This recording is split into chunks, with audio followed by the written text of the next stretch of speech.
मयूरेश को जोड़ लेते हैं। Mayuresh, good afternoon. आपका व्यू एसबीआई कार्ड पर पहले, इससे पहले कि हम आपकी पिक डिस्कस करें।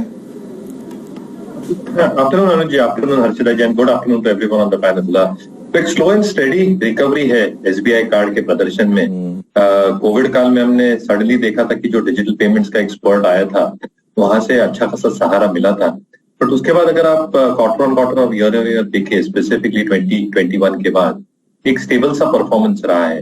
फाइनल डिटेल्स अभी भी देखनी पड़ेगी कि एसेट क्वालिटी प्रेशर्स कैसे आ रहे हैं, जीएनपीएस, नेट एनपीएस कैसे प्ले आउट हो रहे हैं।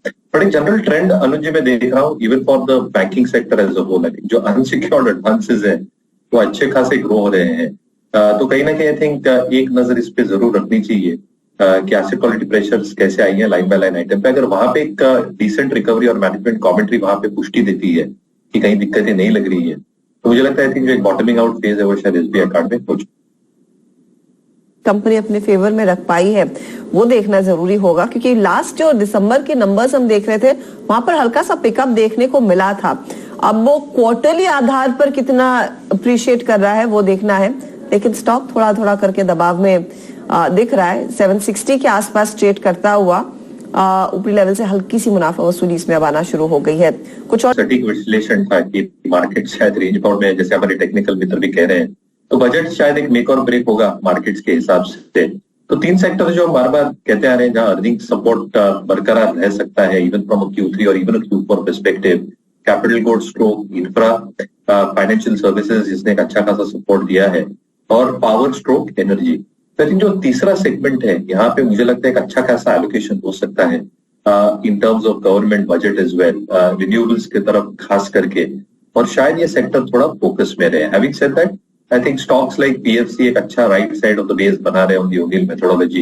एसेट क्वालिटी प्रेशर्स अच्छे खासे कम हो रहे हैं, GNPAs have come down to 4.65%। हमने ये भी खबर देखी है कि जो ड्यूज है ऑफ टू पावर डिस्कॉम्स ये अच्छे खासे कम हो गए हैं eight almost 65,000 crore from almost 1.25 से 1.5 लाख करोड़ के आसपास।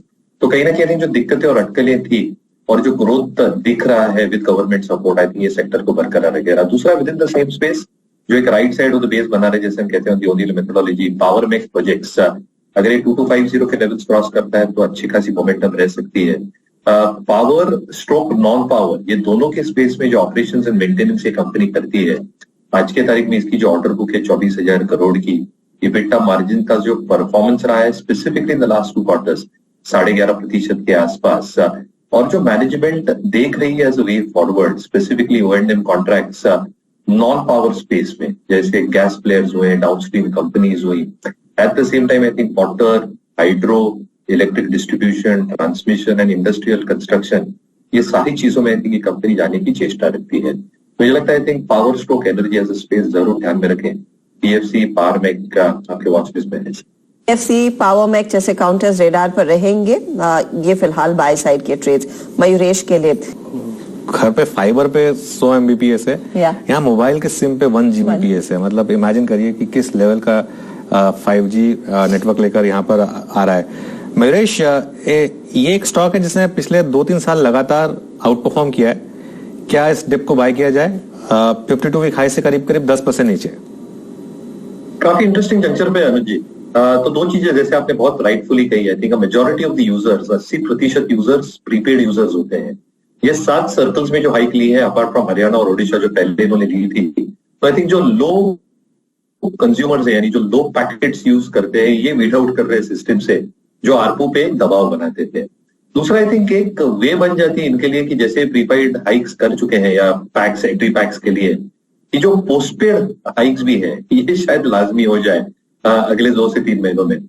ये लॉजिकल इसलिए भी होगा क्योंकि इनको 5G की स्पेंडिंग करनी है, और आर्ग्यूमेंट सही भी है, who will be the first to bell the cat situation, कि पहली कंपनी कौन सी हाइक करती है between Airtel and Jio.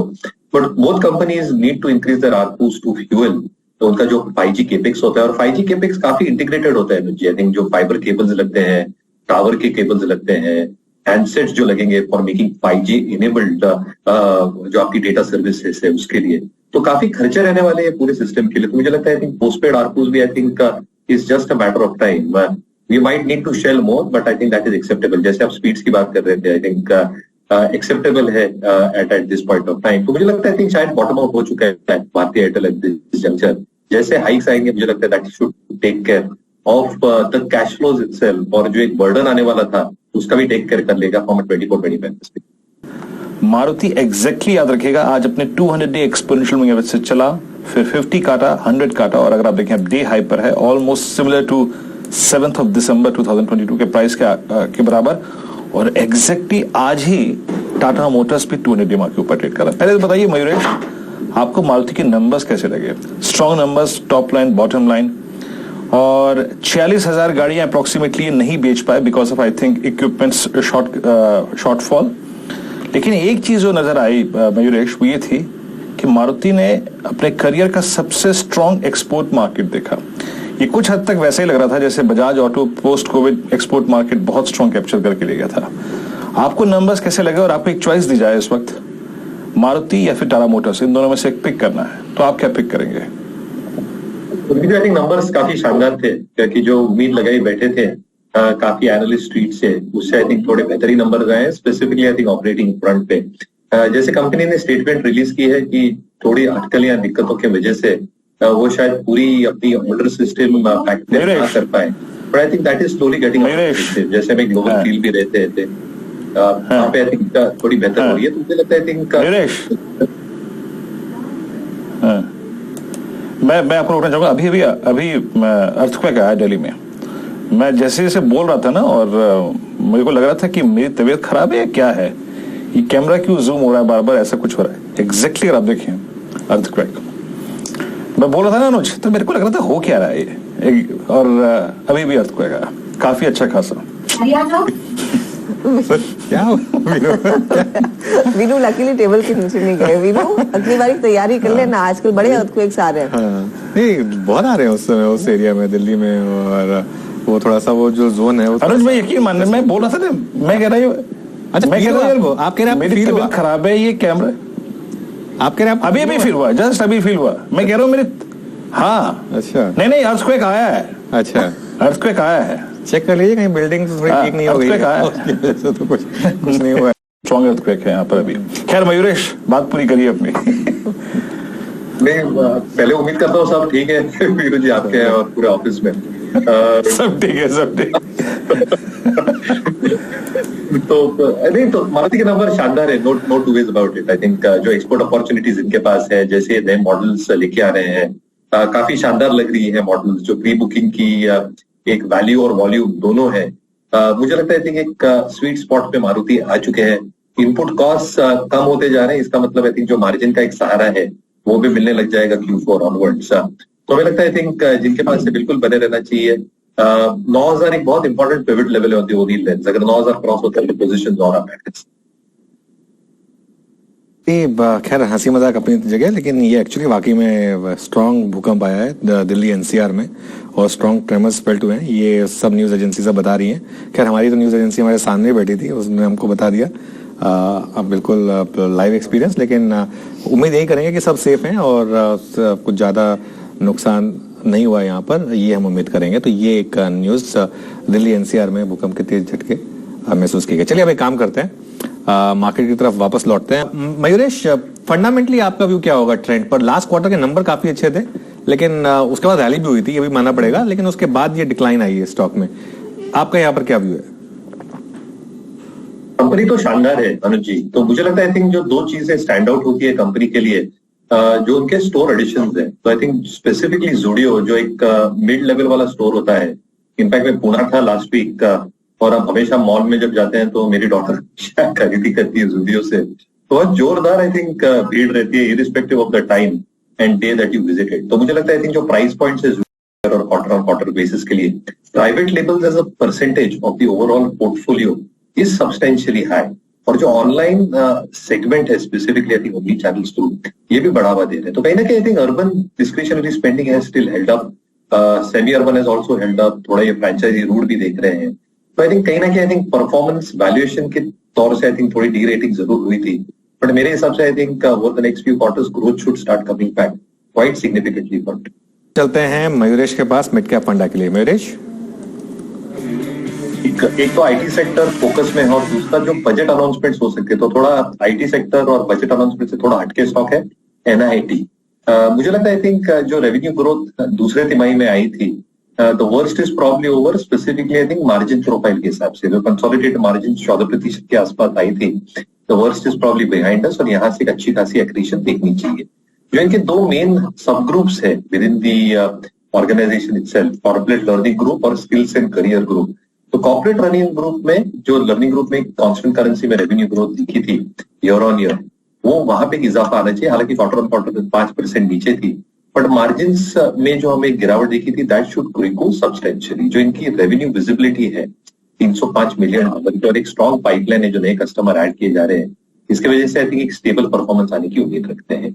Specifically on the skills and career group is well, EBIT performance काफी अच्छा रहा है। A few banks have added NIIT in terms of their learning infrastructure process as well. Her budget में अनुज एक allocation होता है specifically in terms of learning, computer हो, computer applications हो, और उसके मद्देनजर रखते हुए मुझे लगता है कि एक सब्सटेंशियल एलोकेशन ये वर्ष के बजट में भी आ सकता है, specifically towards this sub segment of the IT sector as well, concerning the budget as well. तो मुझे लगता है दोनों का तड़का शायद स्टॉक में दिख सकता है। एनआईटी हमारी स्विंग ट्रेडिंग टीम को काफी पसंद आ रहा है। लक्ष्य 350 से 355, क्योंकि हम स्टॉप लॉस रखते हैं हर एक ट्रेड में, हमें लगता है 300 रखने के लिए। मयूरेश, हमने 4 नंबर्स प्रीव्यू किए, 2 ऑटोज में और 2 फार्मा में, टाटा मोटर्स, बजाज ऑटो, सिप्ला और डॉक्टर रेड्डीज। आपको चारों में से कौन सा स्टॉक पसंद है?